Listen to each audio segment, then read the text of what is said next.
Madame, Monsieur, bonjour, merci de nous rejoindre.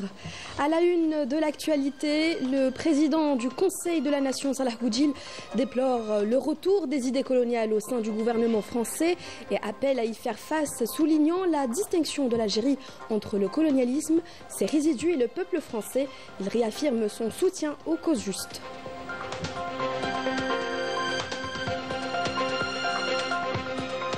Nous reviendrons sur les actes les plus abominables du colonialisme français, l'assassinat de l'avocat et martyr Ali Boumendjel, torturé avant sa mort. Malgré la reconnaissance officielle de ce crime par la France, ce fait reste une sombre page de son histoire.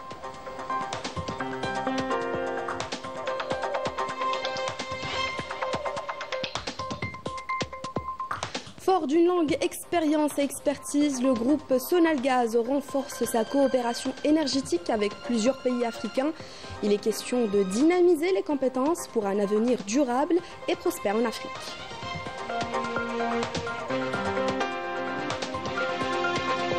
Au Maroc, le tragique incendie d'une tente qui a coûté la vie à une victime du séisme d'El Haouz a révélé l'inaction prolongée des autorités. Le régime du Marzen continue de privilégier ses intérêts avec l'entité sioniste.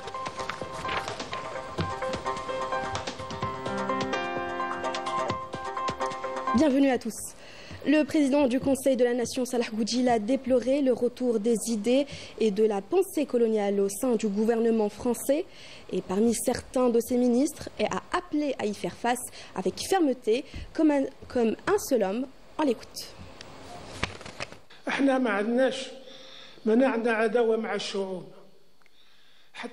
Je déplore le retour des idées de la pensée coloniale au sein du gouvernement français et parmi certains de ses ministres. L'Algérie fait la distinction entre le colonialisme français et ses résidus et entre le peuple français, comme elle sait faire la différence entre le peuple marocain et le colonisateur marocain représenté par le Marzen, qui a eu les mêmes pratiques coloniales au Sahara occidental que celles des Français en Algérie durant la période coloniale. J'insiste sur la centralité de la cause palestinienne pour l'Algérie, un appui qui reflète la position constante de l'Algérie en soutien aux causes justes, telles que la cause sahraoui et autres causes similaires, là où qu'elles soient.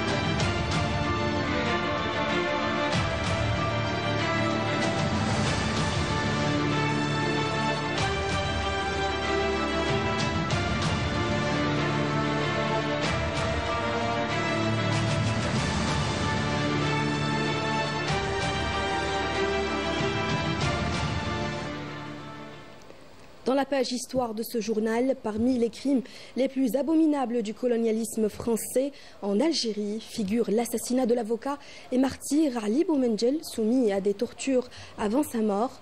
Bien que ce crime ait été officiellement reconnu par la France, il reste une tache honteuse dans son histoire.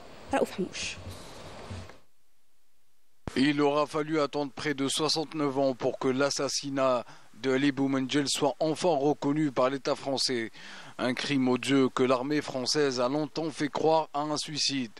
Un acte effroyable qui ne fait que rallonger la longue liste des horreurs commises par le colonialisme français lors de la guerre de libération nationale. Né un 24 mai 1919 à Rilisène, Ali Boumendjel, brillant étudiant, s'est frayé sans mal une place sur les bancs de la faculté de droit d'Alger. Avocat et dirigeant politique algérien, il fut arrêté par l'armée française au cœur de la bataille d'Alger, placé au secret, torturé puis assassiné le 23 mars 1957, alors qu'il n'avait que 38 ans. Ali Boumendjel a subi les pires tortures avant d'être lâchement tué par des parachutistes du général Massu. En tuant Ali Boumendjel, La France coloniale voulait tuer le rêve de milliers d'Algériens en quête de liberté.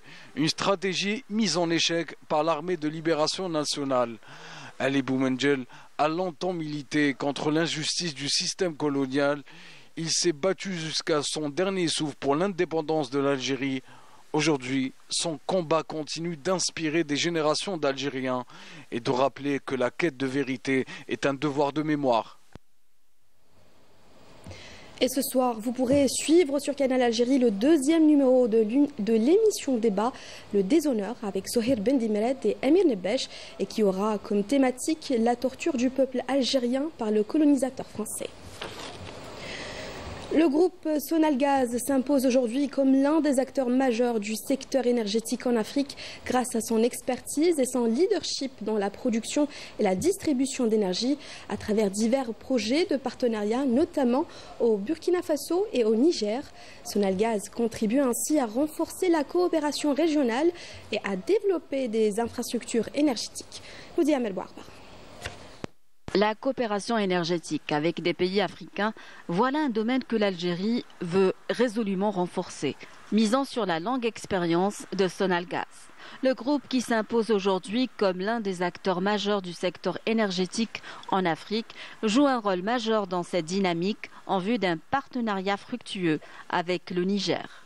Sonalgaz compte ainsi envoyer dans les prochains jours une équipe de spécialistes et de cadres dirigeants de la société au Niger pour élaborer un mémorandum d'entente encadrant les mécanismes de coopération avec la société nigérienne d'électricité, notamment pour la réalisation d'un projet de centrale électrique dans ce pays. Sonalgaz est prête à investir au Niger. Nous allons dépêcher une équipe de spécialistes sur le terrain pour entamer l'étude du projet de réalisation d'une centrale électrique.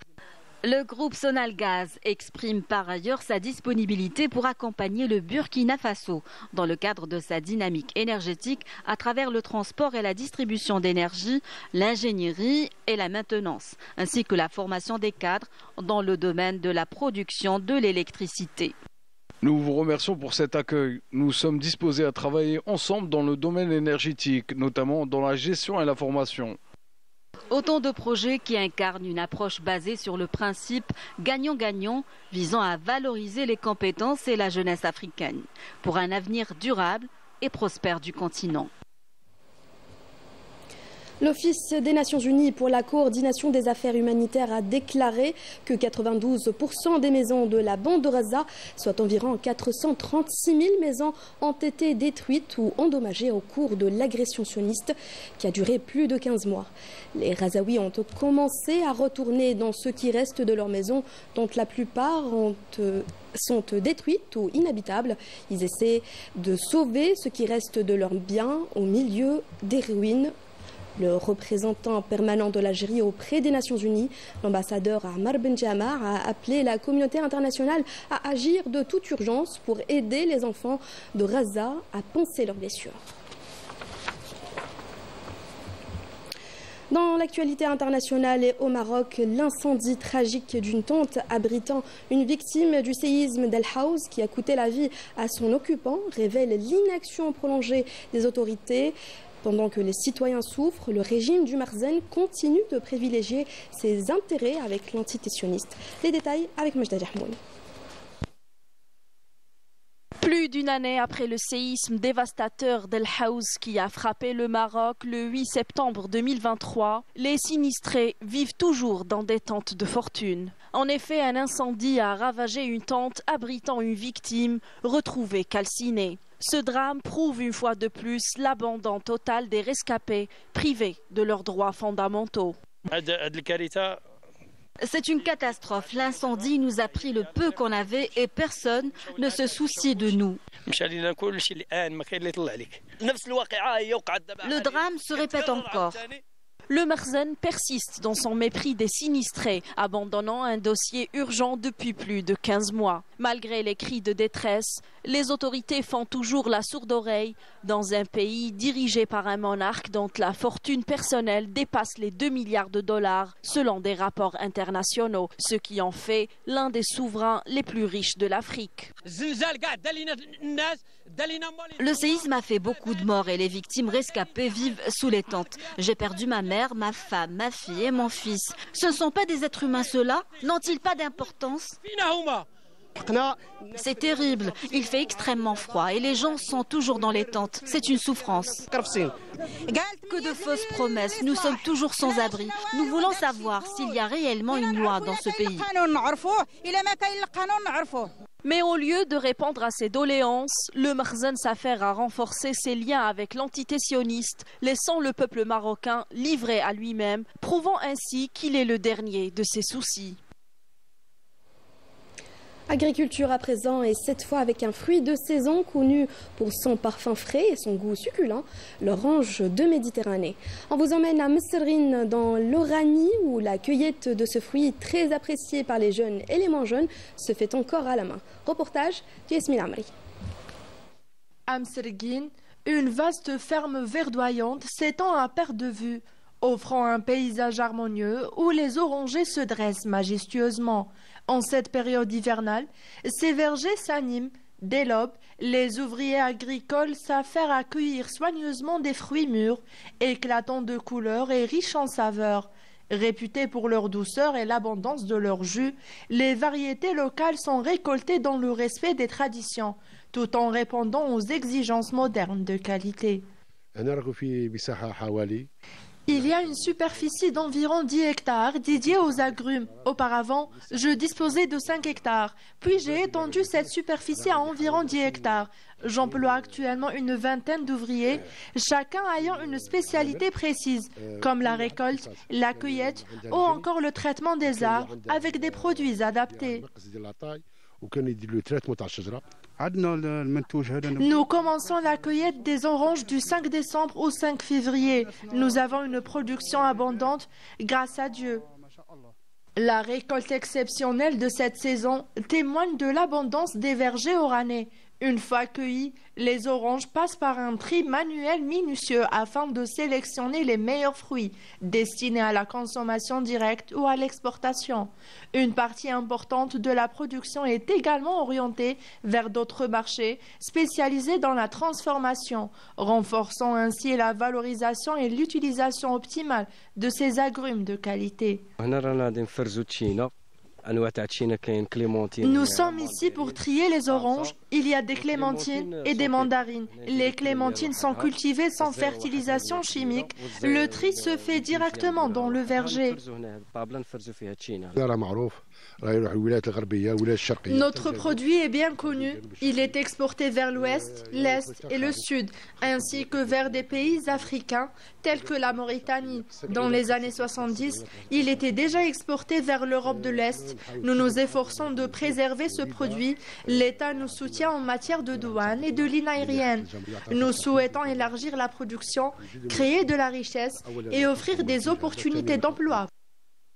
En somme, la récolte des oranges à Oran, abondante et soigneusement triée, approvisionne tant les marchés locaux que les filières de transformation, contribuant ainsi au développement économique et à l'exportation des agrumes de la région.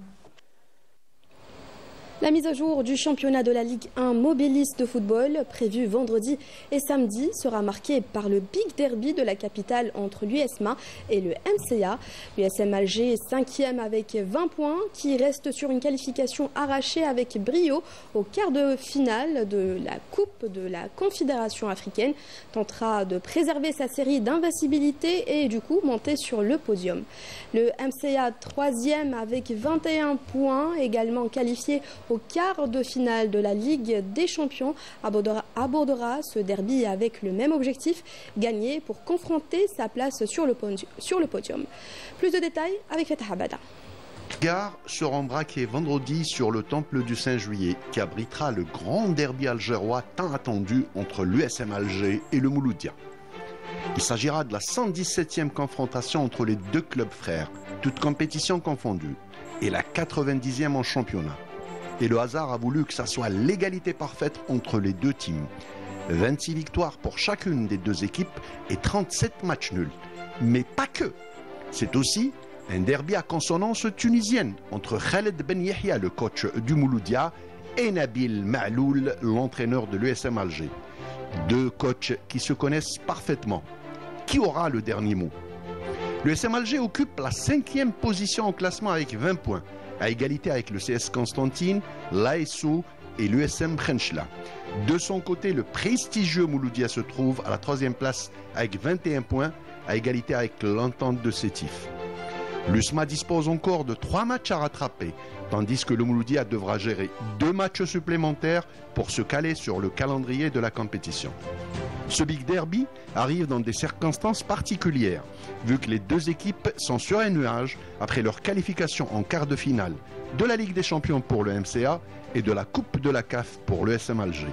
Ce qui promet, on l'espère, du beau spectacle pour les deux galeries qui se déplaceront en masse, mais aussi pour les millions de téléspectateurs qui suivront cette belle affiche. C'est la fin de ce journal. Merci de nous avoir suivis. Excellente suite des programmes sur Canal Algérie.